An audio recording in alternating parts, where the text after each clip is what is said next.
રાધે રાધે. જય સિયારામ. આપણે આજે શંકરાચાર્યજીનું ચરિત્ર લેવાનું છે. શંકરાચાર્યજી નિર્ગુણ નિરાકારના આચાર્ય હતા અને એમને વેદાંતનો પ્રચાર કર્યો. પણ નિર્ગુણ નિરાકારના આચાર્ય હોવા છતાં પણ એ સગુણ સાકારને માનતા હતા અને સગુણ સાકારની ભજનમાં વિશ્વાસ રાખતા હતા. જગતગુરુ શંકરાચાર્ય એટલે એમની મૂર્તિમાં પણ નિષ્ઠા હતી શંકરાચાર્યની અને ધામ નિષ્ઠા પણ હતી. આપણે એમ થાય કે લે શંકરાચાર્યની ધામ નિષ્ઠા એ વળી ધામમાં ક્યારથી માનવા માંડ્યા? તો શ્રી શ્રી રમેશ બાબાજી મહારાજે એની ધામ નિષ્ઠાનો એક પ્રસંગ લખ્યો છે. પ્રસંગ એવો છે કે શંકરાચાર્યજી મહારાજ કોઈ જગ્યાએ રાતવાસો કરતા તો એ શું કરતા? પોતે એ જમીનમાં ખાડો ખોદે અને જમીનમાં ખાડો ખોદ્યા પછી એમાં ગંગાજળ છાંટે અને ગંગાજળ છાંટીને એ જગ્યાને પવિત્ર કરીને પછી પોતે એની અંદર રાતવાસો કરતા. મતલબ ભૂમિને શુદ્ધ કરતા શંકરાચાર્યજી. આવા તો આચાર્ય હતા, જેવા તેવા થોડા હતા. પૂરી ભૂમિનું શોધન કરતા. પૂરી રીતે ભૂમિનું શોધન કરીને પછી ત્યાં નિવાસ કરતા. કારણ કે ભૂમિનું શોધન ન કરીએ તો એ ભૂમિ ઉપર જેટલા લૌકિક લોકો રહ્યા હોય એ લૌકિક લોકોના પરમાણુ તમારા ભજનમાં વિક્ષેપ કરશે, નિશ્ચિત વિક્ષેપ કરશે. એમાં કોઈ પણ પ્રકારની શંકા નથી. એટલે જો મનુષ્યએ પોતાનું ભજન સુરક્ષિત રાખવું હોય તો ભૂમિ શોધન પરમ આવશ્યક છે. હવે અહીંયા તમને પ્રશ્ન થશે કે આ ભૂમિ શોધન કરવું કઈ રીતે? તો કે ગંગાજળ છાંટીને પણ કરી શકાય, કોઈ મંત્ર સ્તોત્ર પાઠથી પણ કરી શકાય, છેલ્લે તમે નામ કીર્તન કરીને પણ ભૂમિ શોધન કરી શકો. આવું ડોંગરેજી મહારાજ કહે છે. ડોંગરેજી મહારાજ કહે છે અજાયણાની પથારીમાં સૂતા પહેલા 15 મિનિટ ભગવાનનું નામ કીર્તન કરજો, જેથી પથારી શુદ્ધ થઈ જાય. એ પથારી શુદ્ધ થઈ જાય કે તમે છે ને કે નામ કીર્તન કરીને ભૂમિ શુદ્ધ કરીને પછી તમે સૂજો. આવી વસ્તુ છે. તો કહેવાનો ભાવ શું છે? કહેવાનો ભાવ છે ભૂમિ શુદ્ધ કરવી પડે તો એ ભૂમિના પરમાણુ તમને હરખી રીતે ભજન કરવા દે. તો આપણા જગતગુરુ શંકરાચાર્યજી મહારાજ પણ ભૂમિનું શોધન કરતા, ખાડો ખોદતા, એમાં ગંગાજળ છાંટતા ને એ રીતે ભૂમિનું શોધન કરતા જગતગુરુ શંકરાચાર્ય. હવે જગતગુરુ શંકરાચાર્ય તીર્થમાં ફરતા વ્રજભૂમિમાં પહોંચ્યા. તો વ્રજભૂમિની બોર્ડર ક્રોસ કરીને વ્રજભૂમિમાં પ્રવેશ કર્યો એટલે એને શિષ્યને કહી દીધું કે હવે ખાડો ખોદવાની જરૂર નથી. ખાડો ખોદ્યા વગર ગંગાજળ છાંટીને તંબુ નાખી દો. તો કે લે ગુરુજી પાગલ તો નથી થઈ ગયા ને? ખાડો ખોદ્યા વગર ભૂમિ શોધન કર્યા વગર ક્યાંય રહ્યા નથી આપણા ગુરુજી, અને વ્રજમંડળમાં પ્રવેશ કરતા જ આવું? તો કે કેમ ગુરુજી? તો કે અહીંયા ભૂમિ શુદ્ધ કરવાની જરૂર નથી. આ તો વ્રજમંડળ છે. વ્રજમંડળ હોવાના કારણે અહીંયા કોઈ પણ પ્રકારની ભૂમિ શુદ્ધ કરવાની જરૂર નથી. અને એમાંય પછી ધીરે ધીરે શંકરાચાર્યજી બરસાના આવ્યા ને તો અહીંયા રજમાં આડોટવા માંડ્યા. અહીંની રજમાં આડોટે બધા કે ગુરુજી પાગલ થઈ ગયા. ગુરુજી તો આ રીતે કોઈ દી આડોટતા નહીં, આજે કેમ આડોટે છે? ત્યારે કીધું ગુરુજી તમે અહીંયા આડોટો છો? કે તો કે અરે મૂર્ખા, આ તો બરસાના ધામ છે, અહીંયા શ્રીજીના ચરણ કમલ પડ્યા છે. આ ભૂમિ ઉપર તો જેટલું આડોટીએ એટલું ઓછું છે. તો પછી એના બધા શિષ્યો દેખાદેખી આડોટવા માંડ્યા. તો આવો જગતગુરુ શંકરાચાર્યજીનો ભાવ હતો વ્રજધામ પ્રત્યે. વ્રજધામમાં શંકરાચાર્યજીનો આવો ઉચ્ચ કોટીનો ભાવ હતો.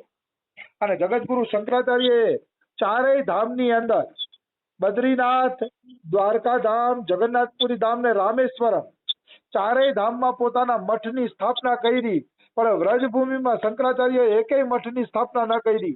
એને ખબર હતી કે અહીંયા બધા કૃષ્ણ પ્રેમમાં પાગલ છે, અહીંયા અમારી નિર્ગુણ નિરાકારની વાતો નહીં ચાલે. એટલે શંકરાચાર્યએ બ્રજભૂમિમાં કોઈ પણ પ્રકારના મઠની સ્થાપના કરી નથી, કારણ કે આ પ્રેમ ભૂમિ છે વ્રજભૂમિ. એમાં વિરોધની વાત નથી, પણ અહીંયા કોઈ નિર્ગુણ નિરાકારની ઉપાસના વાળો છે જ નહીં. અહીંયા તો બધા કૃષ્ણ પ્રેમમાં પાગલ છે, કૃષ્ણ નામની અંદર પાગલ છે, બધા કૃષ્ણના ભાવની અંદર ડૂબેલા છે. એટલે અહીંયા કાંઈ એવી જરૂર રહેતી નથી. આવી વસ્તુ છે. તો વાત એવી છે કે શંકરાચાર્યજી મહારાજ ધામની અંદર આવી નિષ્ઠા રાખતા હતા. હવે આપણે આગળ વધીએ તો નાભાજી શંકરાચાર્ય માટે શું કહે છે? કલયુગ ધર્મ પાલક પ્રગટ આચાર્ય શંકર સુભટ. કલયુગમાં ધર્મનું પાલન થાય એટલા માટે આચાર્ય રૂપે સ્વયં શંકરાચાર્યજી ભગવાન શંકર જ શંકરાચાર્ય રૂપે પ્રગટ થયા. શિવજીનો તો આ સંસાર જેટલો આભાર માને ને એટલો ઓછો છે, કારણ કે તમામ શાસ્ત્ર શિવજીના મુખેથી નીકળેલા છે. મોટા ભાગના શાસ્ત્રોમાં શિવજીની જ ચર્ચા છે. એટલે ભગવાન શંકરનો જેટલો મહિમા ગાઈએ એટલો ઓછો છે, એમાં કોઈ એટલે કોઈ શંકા નથી. આવી વસ્તુ છે, ખૂબ મહિમા છે. શંકર ભગવાને રામાયણ આખી રામાયણ મનમાં રાખી અને પછી રામચરિત માનસ તરીકે તુલસીદાસ પાસેથી પ્રગટ કરાવી. તુલસીદાસે જે રામચરિત માનસ રખી દે શંકર ભગવાનના મનમાંથી નીકળેલી જ રામાયણ છે, એટલે જ એને રામચરિત માનસ કહેવામાં આવે છે. કહેવાનો ભાવ એવો છે કે શિવજી દ્વારા જ રામ કથા અને કૃષ્ણ કથાનો જગતમાં પ્રચાર થયો છે. એટલે મહાદેવને વૈષ્ણવાનામ યથા શંભુ કીધા છે. મહાદેવ વૈષ્ણવોમાં મોટામાં મોટા છે, એવી વાત છે. તો કળિયુગમાં ધર્મને પ્રગટ કરવા માટે શંકર ભગવાન શંકરાચાર્ય રૂપે પ્રગટ થયા. ઉચ્ચ શૃંખલ અજ્ઞાન જીતે અનેશ્વરવાદી. જેટલા અનઈશ્વરવાદી હતા, એટલે જેટલા ઈશ્વરમાં માનતા નહોતા, જેટલા ભગવાનને માનતા નહોતા, એવા પાખંડીઓનો મતનું એને ખંડન કર્યું. બૌદ્ધ, કુતર્કી, જૈન ઓર પાખંડી આદિ. આમાં એમ કહે ત્યારે બૌદ્ધ ધર્મ અને બીજા કુતર્કી લોકો અને જૈન ધર્મ, આમાં વધુ પડતા પાખંડ આવી ગયા હતા. ની ભગવાનને માનતા નહોતા. જોકે મને આ ધર્મ હારે વિરોધ નથી, કોઈ જૈન ધર્મ હારે આપણે કોઈ વિરોધ નથી, બૌદ્ધ હારે, પણ અહીંયા જે લખ્યું છે ખાલી એની હું ચર્ચા કરું છું કે અહીંયા એમ કહે છે કે ઈ જમાનામાં બૌદ્ધ અને જૈન લોકો ભગવાનનું ખંડન કરતા હતા. એટલું ખંડન કરતા હતા કે સ્વયં શિવજીને વેદોની રક્ષા, વૈદિક માર્ગની રક્ષા કરવા માટે અવતાર લેવો પડ્યો. નિશ્ચિત અવતાર લેવો પડે છે. બાકી હવે બૌદ્ધ ધર્મ અને જૈન ધર્મની વાત આવી જ છે, તો એના હારા પાસાની પણ હું ચર્ચા કરું, કારણ કે આપણે કોઈ ધર્મ હારે વિરોધ નથી. જૈન ધર્મની સારા પાસાની ચર્ચા કરીએ તો મહાવીર સ્વામીએ પ્રભુના ચરણ કમલમાં એવું મન લગાડ્યું હતું, ભલે એની નિર્ગુણ ઉપાસના હતી જે હોય, પણ નિર્ગુણમાં એને એવું મન લગાડ્યું હતું ને કે એની ચિત્ત વૃત્તિ એમાં લાગી ગઈ હતી, એને શરીરનું પણ ભાન નહોતું મહાવીર સ્વામીને. આવું એનું ચિંતન હતું. તો એ મહાવીર સ્વામી એકવાર ચિંતનમાં બેઠા હતા. ચિંતનમાં બેઠા હતા ને તો ત્યાંથી એક ભરવાડ આવ્યો. એ ભરવાડ રોજે રોજ ઘેટા બકરા ચરાવવા માટે નીકળતો. તો એકવાર એ ભરવાડના મનમાં વિચાર આવ્યો કે આ સાધુ કેટલાય દીથિયા સમાધિ લગાવીને બેઠો છે, ખરેખર આ સાચો છે કે ખોટો? આ સાધુ ખરેખર સાચો છે કે ખોટો? કારણ કે કેટલાય ટાઈમ ત્યાં સમાધિ લગાવીને બેઠો છે. એટલે એની પરીક્ષા કરવા માટે એ ભરવાડના છોકરાએ એક ઘાસ લીધું, શીખનું ઘાસ. એ શીખનું ઘાસ લઈ અને મહાવીર સ્વામીના કાનમાં ઘુસાડી દીધું. તો આ કાનમાં ઘુસાડ્યું ને આ કાનમાંથી નીકળ્યું એ ઘાસ. પણ મહાવીર સ્વામી એમનામ પોતાના ચિંતનમાં મસ્ત છે. મહાવીર સ્વામી પોતાના ચિંતનમાં ડૂબેલા છે. ત્યારે ઓલા ભરવાડના છોકરાને એમ છે, ઓહો, આ તો કોઈ મહાપુરુષ છે, આમનું તો ચિંતન અટલ છે. કેવું ચિંતન લાગેલું છે કે અમે ઘાસનું તણખલું કાનમાં નાખી દીધું તોય આને ભાન નથી. એટલે જૈન ધર્મમાં પણ આવા મોટા મહાપુરુષો થયેલા છે. હા, રસ્તો બધાયનો અલગ અલગ હોય. હિન્દુ અલગ રીતે હાલે, રામ વાળા અલગ રીતે હાલે, કૃષ્ણ વાળા અલગ રીતે હાલે, હનુમાનજીને માનતા હોય અલગ રીતે હાલે. હાલવાનું બધાયનું અલગ અલગ છે, પણ મંજિલ બધાયની એક જ છે, પ્રભુની પ્રાપ્તિ. એ સગુણ હોય કે નિર્ગુણ હોય, મંજિલ બધાયની એક જ છે, પ્રભુની પ્રાપ્તિ. એટલે આપણે ખોટા ચક્કરમાં નહીં પડવાનું, આ સાચો ના ખોટો ના છે ને, બધા સાચા છે એની રીતે. આપણે આપણું સાધન જે ગમે ને એ સાધન કરી જ આવવું જોઈએ.